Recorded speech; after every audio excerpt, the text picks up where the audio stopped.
ফাইন্না মাআল উসরি ইউসরা ইন্না মাআল ইউসরি ইউসরা। কষ্টের সাথেই স্বস্তি আছে, নিশ্চয়ই কষ্টের সাথেই স্বস্তি আছে। ফাইদা ফারাগতা ফানসাব ওয়া ইলা রাব্বিকা ফারগাব। যখন তুমি অবসর পাবে তখন তোমার রবের দিকে একনিষ্ঠ হও। এটাই বলতে যাচ্ছি আমি আপনাদেরকে, যে আমাদের উচিত শুধু আল্লাহর দিকে একনিষ্ঠ হওয়া,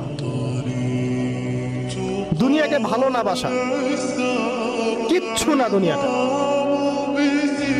আমার চেয়ে ভালো আপনারা এটা জানেন না, কিচ্ছু না দুনিয়াটা।